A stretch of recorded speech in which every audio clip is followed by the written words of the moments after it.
समस्त को मोर भक्तिपूर्ण नमस्कार। आज आलोचनार विषय कर एवं पाओ, डू एंड गेट। यह विषयटी आपण माने पाइबे हितोपदेश 22 अध्याय 4 पदरे। एठार एक प्रकार उल्लेख करा जायछि नम्रतार और सदाप्रभुଙ୍କ विषय को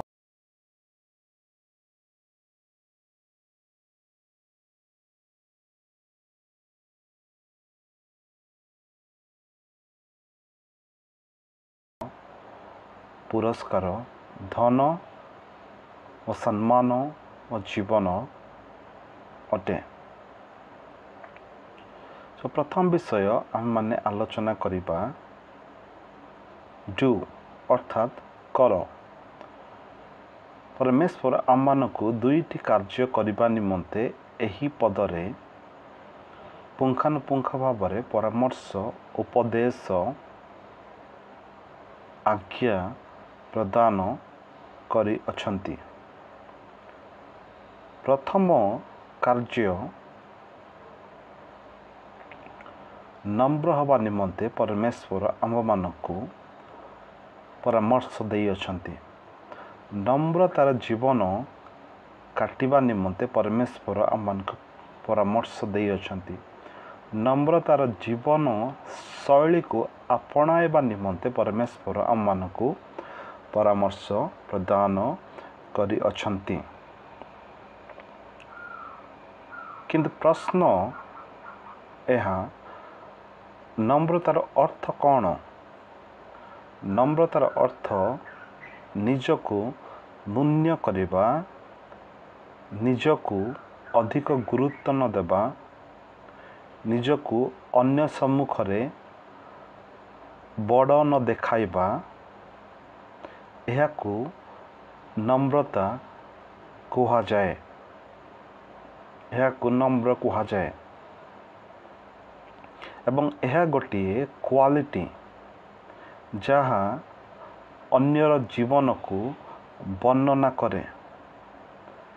एवं बाइबल रे अर्थात परमेश्वर मुख निसृत वाक्य रे दुईटी व्यक्ति नम्रशील जीवन यापन करथिले।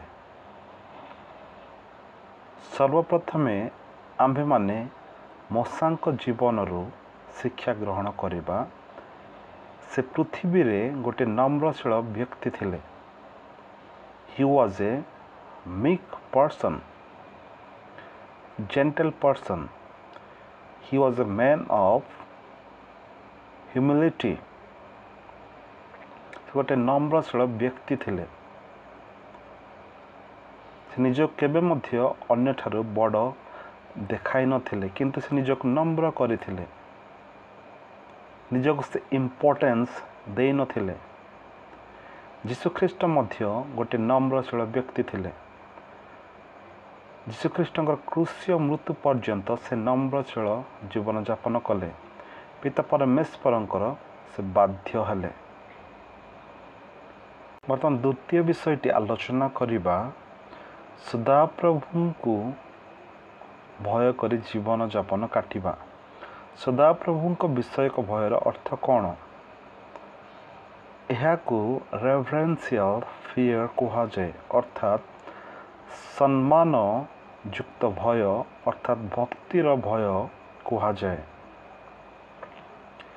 सदाप्रभु भयर जीवन आपण मानक ठारे परिलिखित हब जेतेबेले आपण माने सदाप्रभु को सम्मान करिबा, भक्ति करिबा, सदाप्रभुंकर बाध्य हबार शिखिबे।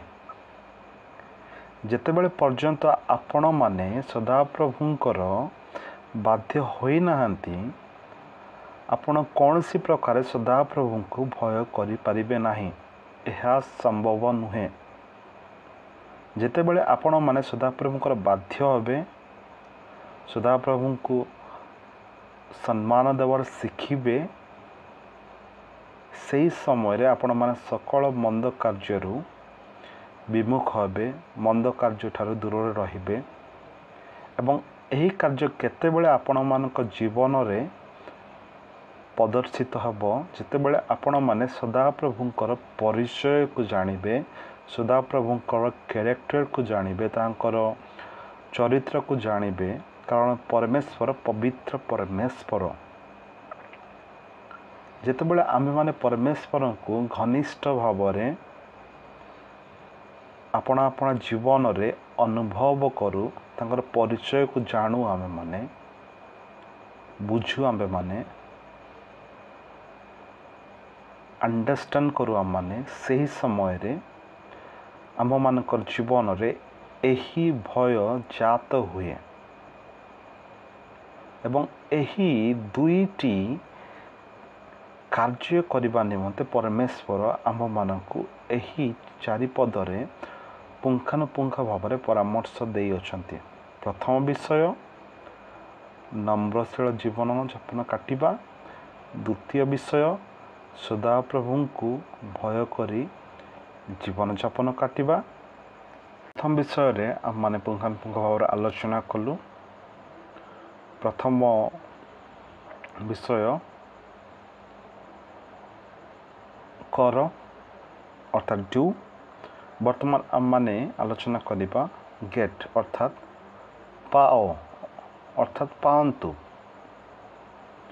यह को गोटे रिवार्ड बोली मध्य कुहा जाए कारण आम माने गेट अर्थात आम माने किछि विषय परमेश्वर ठारो आम माने प्राप्त हबा कारण आम किछि कार्य आम माने करि अछु। एठा लेखा अच्छी नम्रतार और सदाप्रभु को विषय एक भयर पुरस्कार धन सम्मान और जीवन अटे। जेतेबेले आम्भे माने एही दुईटी कार्य करी सारिला परे परमेश्वर आम्भ मानकु प्रथम विषय से प्रदान करिवे धन प्रदान करिवे। He will grant us wealth and riches simultaneously।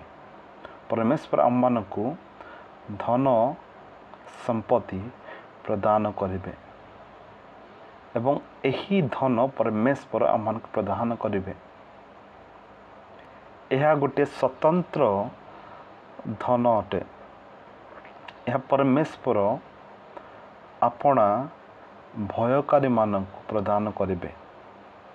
जो लोक माने नम्रशील जीवन यापन काटिबे सेमानंकु एही धन से प्रदान करिवे। यह मध्य गोटे प्रतिज्ञा एवं परमेश्वर जहाँ प्रतिज्ञा करती ताहा से निश्चित भाव से ताहा पूरण करिवे। एवं वास्तविक भाव में जदि आपण माने नम्रशील जीवन यापन काटिबे सदाप्रभु को भय करने शिखिबे ताहाले परमेश्वर आपण मानकु धन प्रदान करिवे। जेपरि से सोलोमन को से धन प्रदान करथिले एवं अनेक विषय मध्य प्रदान करथिले सेही प्रकार आपण मानकु मध्य ए जगत रे थिबा समय रे आपण मानकु आपण मानकर सकल आवश्यकता से जगाइबे। यह होची परमेश्वरकर प्रतिज्ञा। एवं द्वितीय विषय से आपण मानकु सम्मान प्रदान करिवे। He will give you honour. परमेश्वर आपण मानकु सम्मान प्रदान करिवे। होई पारे मनुष्य सम्मान प्रदान न करि पारंती किंतु परमेश्वर निश्चित भाव में आपण मानकु सम्मान प्रदान करिवे कौनसी न कौनसी माध्यम रे। जो माने सम्मान परमेश्वर ठारू प्राप्त हुअन्ति सेमाने स्वतंत्र व्यक्ति कारण सही व्यक्ति माने स्वतंत्र एवं सेमानकर सम्मान अन्य लोक मानकर सम्मान ठारू अन्यतम। Their honor is quite different and unique from other people's। एवं वास्तविक भाव में परमेश्वर आपण मानकु सम्मान प्रदान करिवे जहाँ आपण माने आपण मानक जीवन रे अनुभव करिवे गोटे ना गोटे दिन। एवं तृतीय विषय परमेश्वर आपण मानकु जीवन प्रदान करिवे। यह हिब्रू वर्ड रे प्रायतः ଜୀବନ ଅର୍ଥାତ୍ ଲାଇଫ୍ ଭାବରେ ଉଲ୍ଲେଖ କରାଯାଇଅଛି। ଲାଇଫ୍ ହିଜ୍ ଏ ଲାଇଫ୍ ଅର୍ଥାତ୍ ସେ ଜୀବିତ, ହିଜ୍ ଏ ଲିଭିଂ ମ୍ୟାନ୍, ସେ ଗୋଟିଏ ଜୀବିତ ବ୍ୟକ୍ତି। ବାସ୍ତବିକ ଭାବରେ ପରମେଶ୍ୱର ଜୀବନର କର୍ତ୍ତା ଅଟନ୍ତି।